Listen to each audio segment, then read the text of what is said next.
Imagine spending weeks or maybe even months just pouring concrete and laying down the absolute perfect foundation for a new house. Oh, yeah.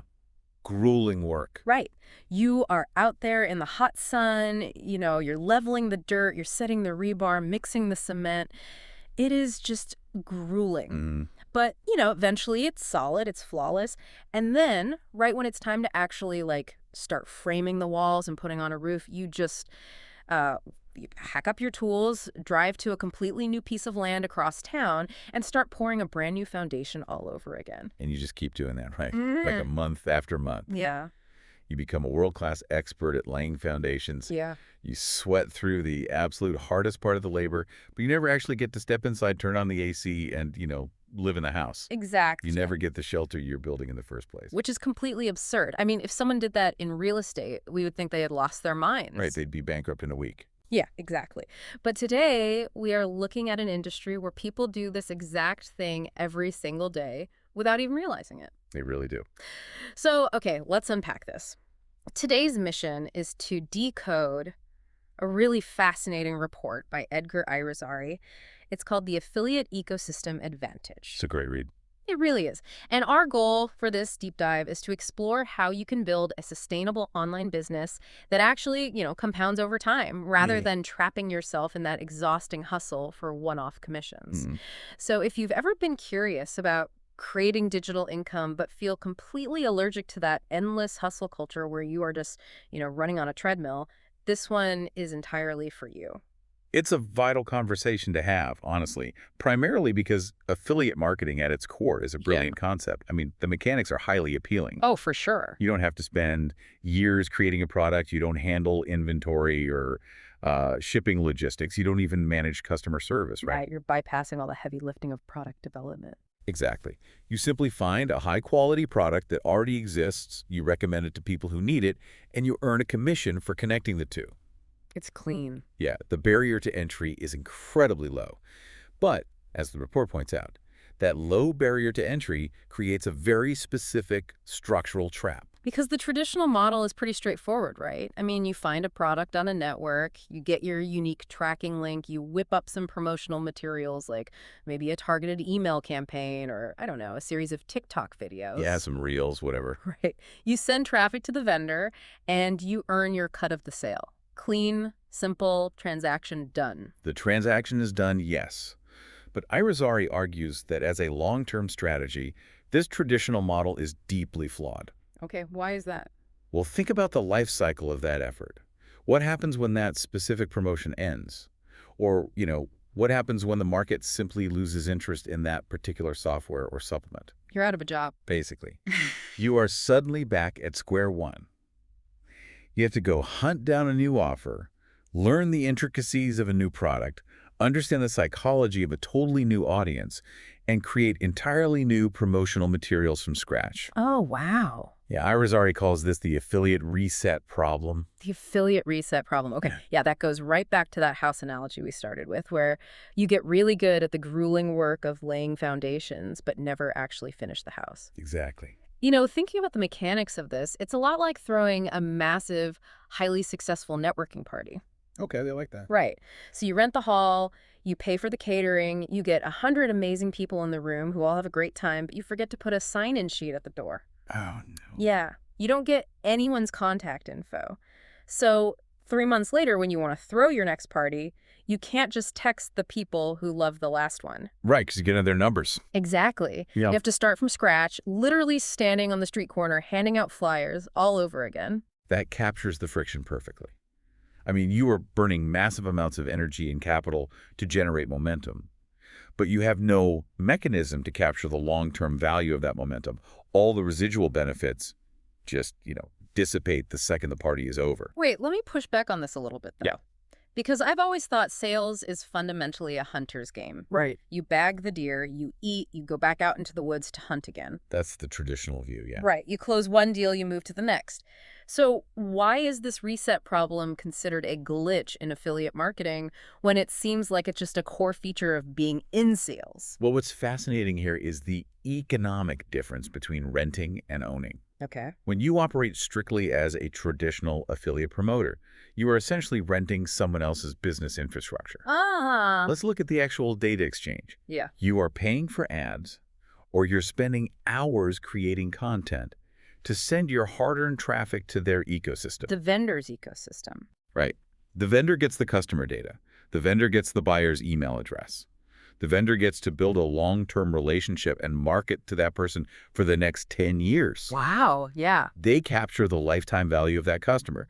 You, on the other hand, get a one-time flat fee. Just a little finder's fee, basically. Exactly. Unless you intentionally build a structure to intercept and capture those assets for yourself before sending the traffic along, you retain absolutely nothing once the transaction clears. That is wild. You aren't building a business. You are just functioning as an unpaid, well, highly commissioned traffic director for someone else's company. So you're putting in the sweat equity of a business owner, but you're structuring your rewards like a temporary contractor. Precisely. Which means if you are constantly starting from scratch, you have zero leverage. Zero. This leads us directly to the alternative framework Irizarry proposes to solve this. Because if the traditional model leaks all the long-term value, we need a structure that captures it. Ah. And he calls this an affiliate ecosystem. But let's get into the weeds on this a bit. What separates an ecosystem from just a standard website with a bunch of affiliate links on it? Yeah, that is the most common misconception. People think, oh, I'll just throw up a blog with 10 links. Right, right. An affiliate ecosystem is not a company that happens to sell several different unrelated products. According to the report, an ecosystem is a collection of interconnected resources, tools, training, and systems that all work together seamlessly to elevate each other. Interconnected being the key word. Yes, the operative word there is interconnected. The pieces have to communicate. The report uses a smartphone analogy that I think clarifies this beautifully. I love that part. Yeah, it's so good. Because if you break down a smartphone to its individual hardware components, right, like the glass screen, the lithium battery, the camera lens, they are impressive, sure. Sure. But what makes the device infinitely more valuable to you on a daily basis is the software ecosystem it lives inside. Exactly. It's the integration. Right. Your calendar app syncs seamlessly with your email, your messaging tools pull directly from your contacts, your apps share photos back and forth without you having to code anything. Right. You're not manually transferring files. The individual pieces become exponentially more powerful because they are integrated into a single environment. And if we translate that into a business context, it fundamentally changes your workflow. How so? Well, instead of having your email autoresponder over here on one website, a clunky funnel builder over there on another, your marketing training in some forgotten Google Drive, and your affiliate dashboard on a completely different platform. Sounds like a nightmare. It is a nightmare. But an ecosystem brings these core pieces together under one roof. It is architected so that the effort you put into learning one area naturally strengthens your execution in the other areas. Irizarry visualizes this using a hub-and-spoke model. Let's map this out practically so you can, visualize the user journey here. Yeah, let's do that. Imagine a bicycle wheel. The hub, the solid center of the wheel, is your core ecosystem. This is the stuff you actually own. Right. It's your audience, your primary email list, your original content, your internal marketing systems. That's the hub. Yeah. The spokes radiating out from that center are the individual affiliate products you promote, your social media channels, your YouTube videos, your paid ads.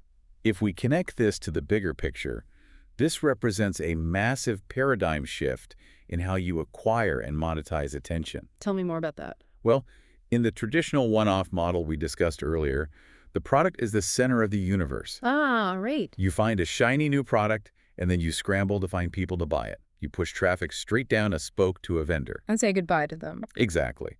But with a hub-and-spoke ecosystem model, your audience and your relationship with them become the center of gravity. Okay, let's walk through a concrete scenario of how that actually works, because I want to ground this. Let's say you're a fitness affiliate. Okay, classic example. Right.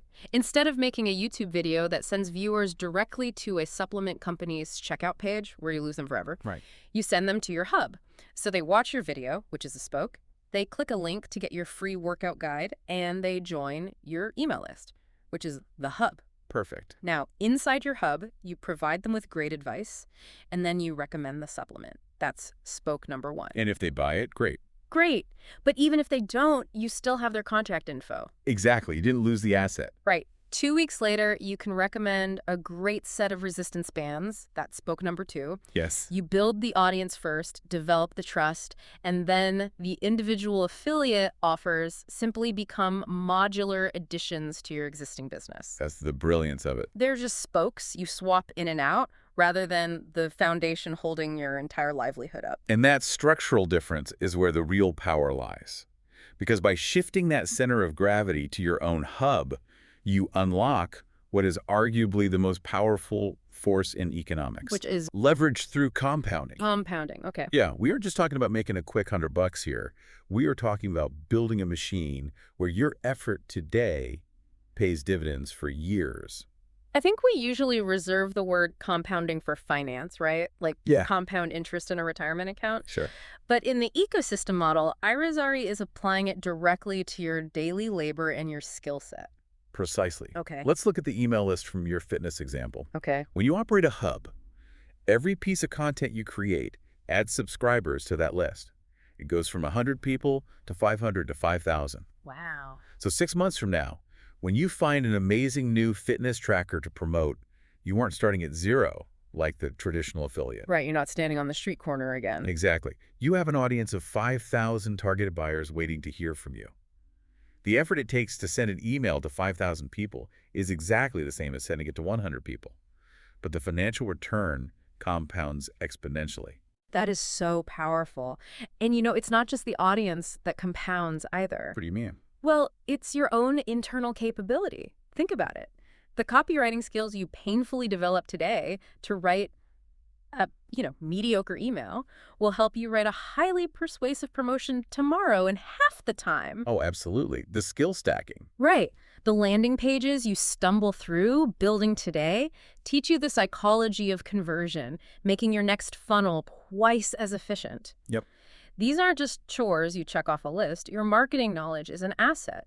Your industry reputation is an asset. Your data on what your audience clicks on is a huge asset. And recognizing those assets requires a profound mindset shift. Definitely. Irizarry points out that the traditional affiliate promoter is entirely transaction-focused. Okay. They wake up and ask, how much money can I make from this specific promotion today? Right, which keeps you on the treadmill. So you have to replace that with a builder's question. Which is what? What am I building while I run this promotion? Yes, exactly. Right.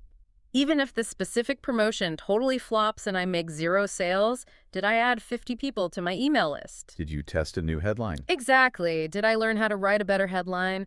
Did I create a follow-up sequence that I can just duplicate and use again next month? If you're building assets, there's no such thing as a totally failed campaign. That is such a crucial point.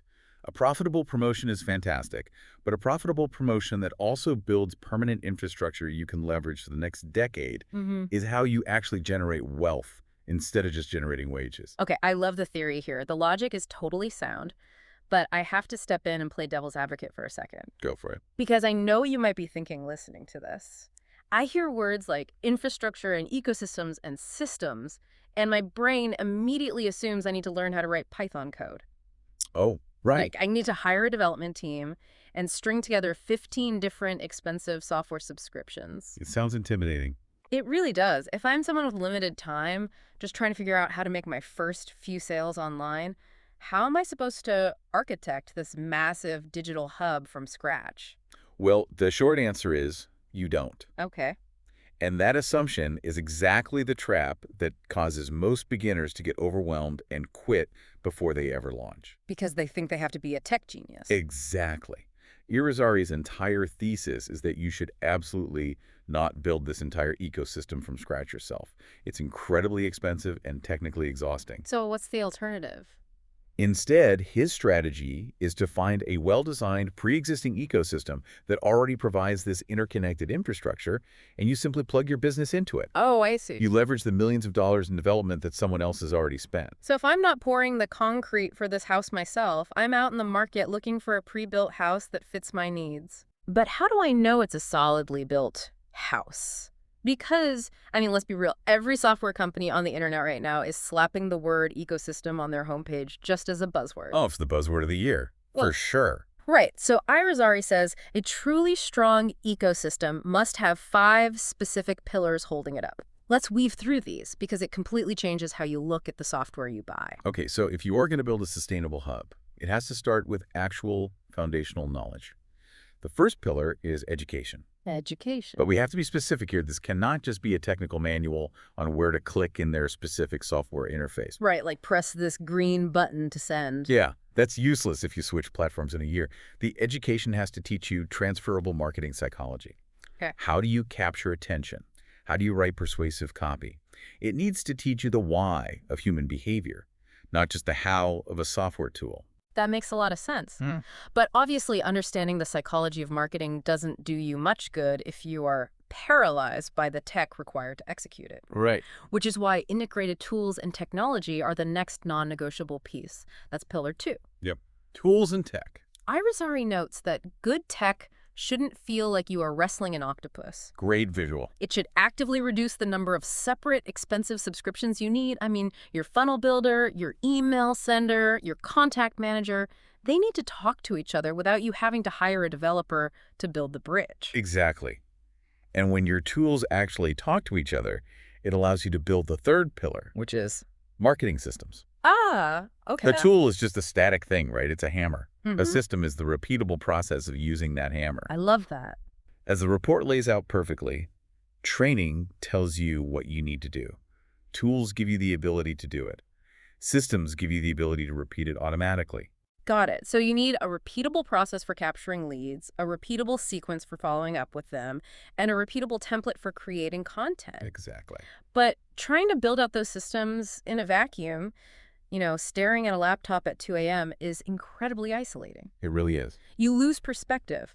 So the fourth element of the ecosystem has to be support and community. Yes. Crucial. You need a space where you can say, hey, my conversion rate on this page is terrible. Can someone look at my headline? Right. A real community provides that collaborative feedback loop, and more importantly, it provides accountability when you hit a wall. Because you will hit a wall. Oh, absolutely. Everyone does. And when you have those first 4 pillars functioning together, the education, the tech, the systems, and the community, the 5th piece flows naturally from them. And what's that? Monetization opportunities. Okay, the money. Yeah.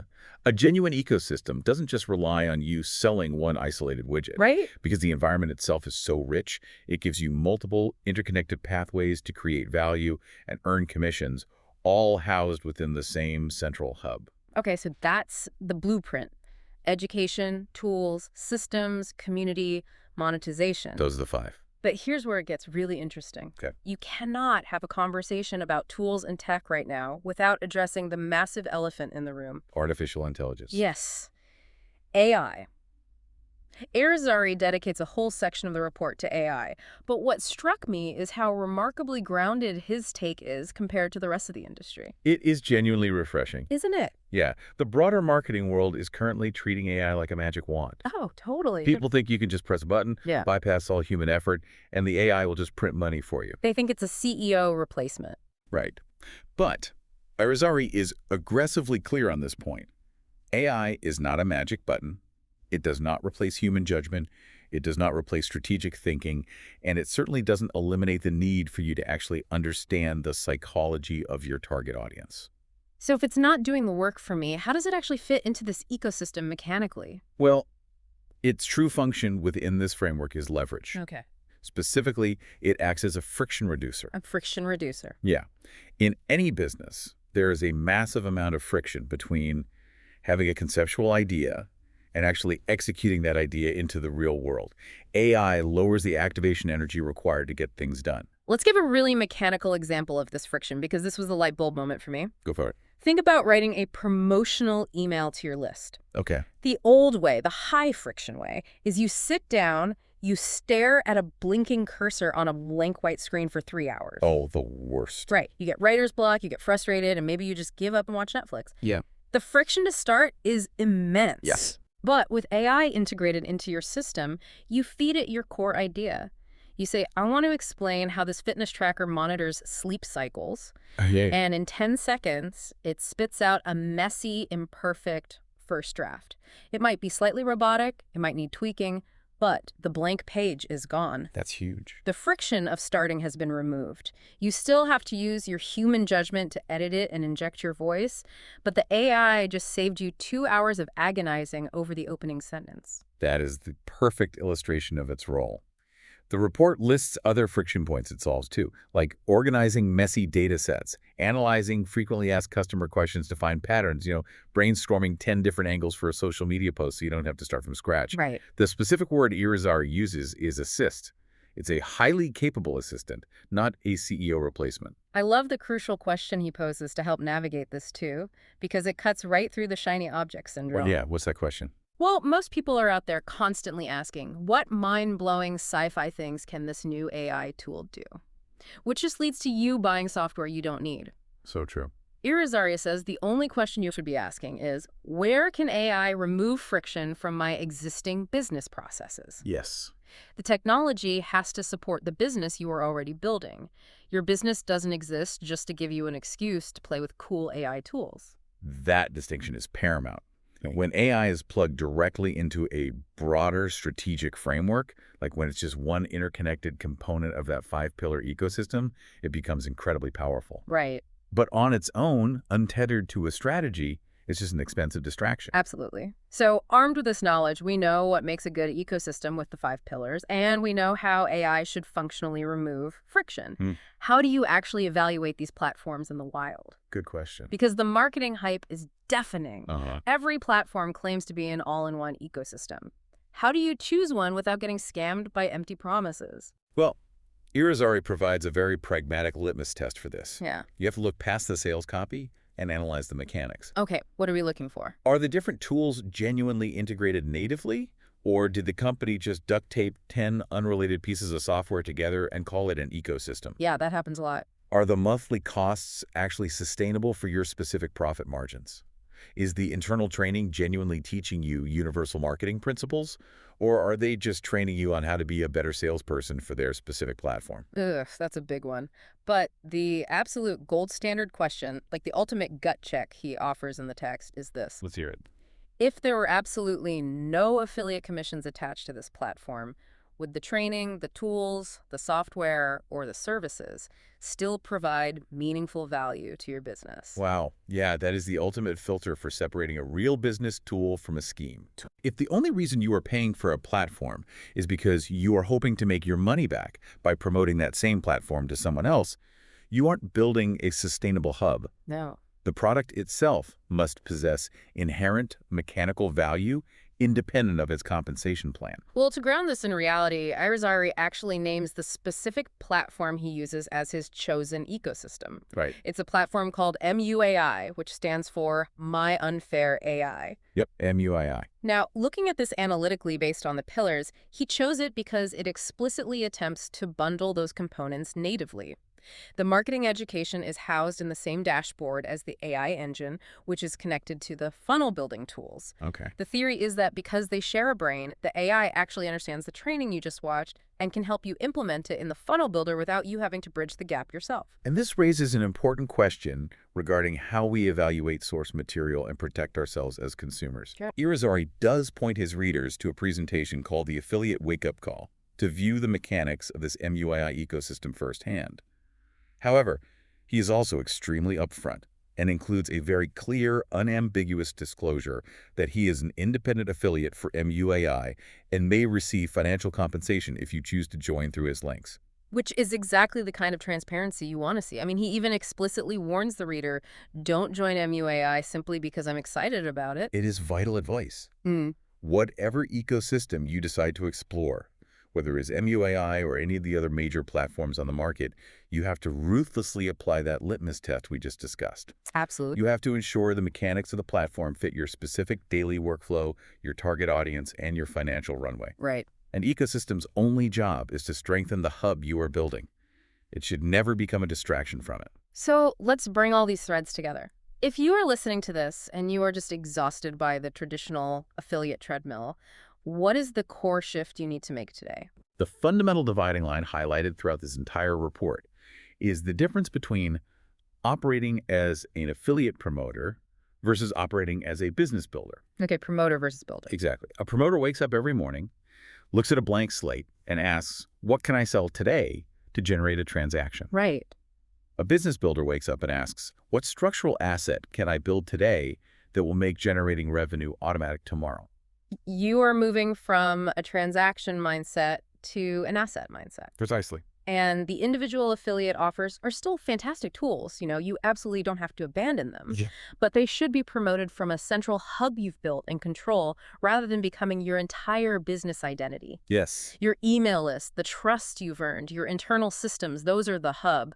The products you sell are just the spokes. You pour the foundation once and you actually get to live in the house. It's a much better way to build. So what does this all mean for the future? As we wrap up this deep dive, I want to leave you with something to really chew on as you build your own business. Let's do it. Irizarry stresses that the absolute core of your hub is the direct human relationship you have with your audience. Right. Specifically through assets like your email list and your original content, because you own that. But let's look at the trajectory of the technology we just discussed. Yes. If we extrapolate the rapidly advancing role of AI friction reducers, we are hurtling toward a digital landscape where AI agents are acting as the primary gatekeepers for consumers. Wait, really? Oh, absolutely. In the very near future, it might not be a human being opening your meticulously crafted ecosystem emails. It might be their personal AI assistant reading your content, filtering out the noise, and only summarizing the most critical points for them. Wow. Which totally shifts the paradigm of marketing all over again. It really does. Because if your audience's AI gatekeeper is the one actually reading and evaluating the value of your content, how will the concept of a direct relationship change? It's a great question. Will the hub of the future need to be built entirely differently to appeal to logical algorithms before it ever earns the right to reach a human being's eyeballs?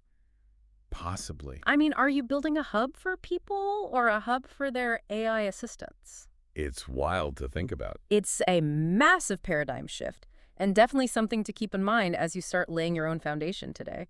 Thanks for joining us on this deep dive. We'll see you next time.